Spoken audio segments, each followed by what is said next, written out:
This is a squirrel mill. A mill is a hot rod dubbed jalopy, which was once just a car. A squirrel is a space kid who can't get off the Earth, but is always trying. The result?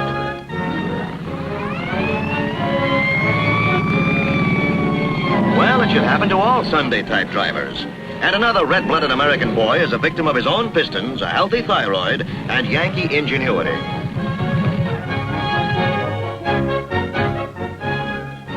Crime does not pay, but that's not what this lecture in the Coral Gables, Florida police station is all about. These boys aren't criminals, they're just show-offs. They became interested in engines, camshafts, and wheels. Hot rodding as a sport was born. The Ramblers, under the leadership of their own elected officers and the sponsorship of local police, regulate members and see to it that unregulated squirrels, traffic violators, are disciplined.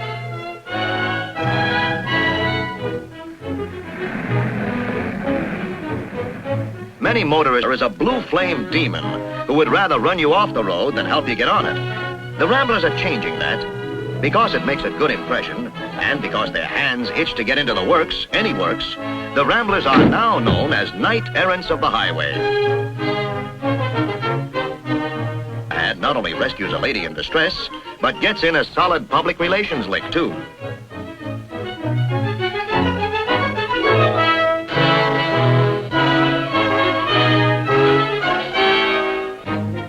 A hot rod usually starts out as a clunker. To the uninitiated, that's probably what all hot rods seem. Sway-back jalopies ready for the automotive version of the glue factory.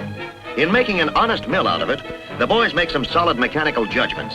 Then in goes the weekly allowance, the spare time earnings, and the parts of several other clunkers. It's a form of cannibalism.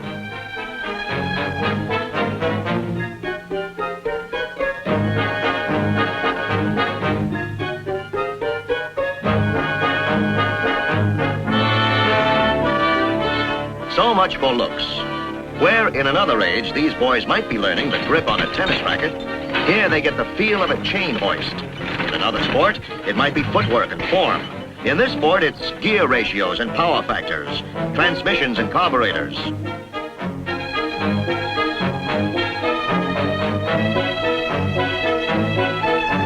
A bigger and more powerful engine goes on a small car chassis, and this car gets a 4-pot alky setup, which means 4 carburetors that mix alcohol with the gasoline for extra zip.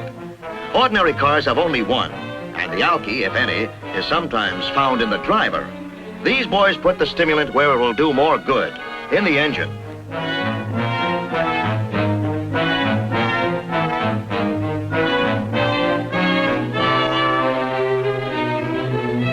A dashboard tachometer checks the RPMs, and the big echo cans on the exhaust give extra speed. And it must be admitted, some extra noise.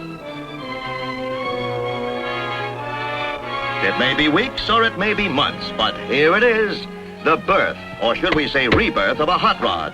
A cam-jamming, petrol-perking, rejuvenated road jumper. And a pretty neat piece of transportation, too.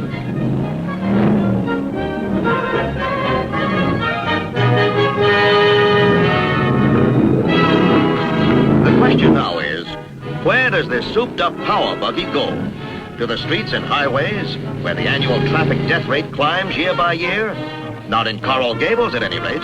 It's out to the drag strip, a section officially set aside for time trials at specified times. This is the gathering place of the intelligentsia of intensified internal combustion, the Carburetor Cowboys' promised land.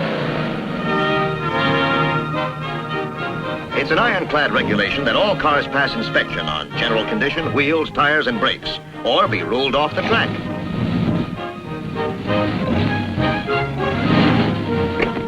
Hubcaps come off lest they fly off and hit spectators. Only then does the mill get a number that means it is safe. Even then, human error is always possible. An ambulance and the club's sponsor stand by. Gasoline is spiked with alcohol, and the carburetor cocktail is stirred. And now comes the big moment, the drag.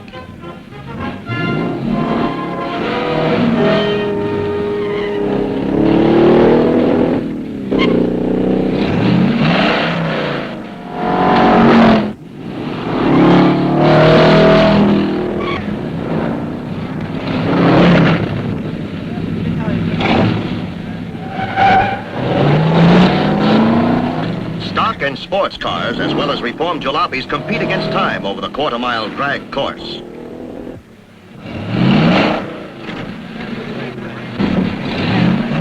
These are chopped-down models, a term that pretty much explains itself. A safety bar across the top protects the driver in the event of a rollover. There's a safety belt in this breezy job, too.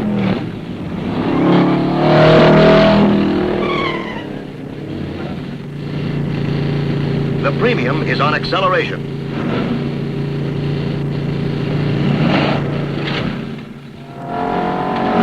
The foot must come off the gas pedal at the finish line, but the electronic timers may already have registered 100 miles an hour. But say, what's this? Granddaddy's hot rod?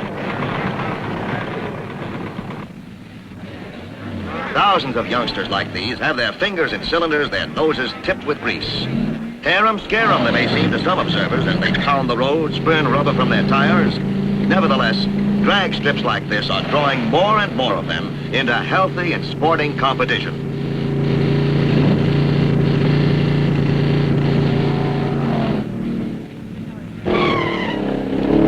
A traffic violator becomes an amateur engineer, the drag strip a proving ground of young ideas. It may be in the end that the quest for speed is merely another quest for progress, for perfection, the holy grail of these hot rod Galahads.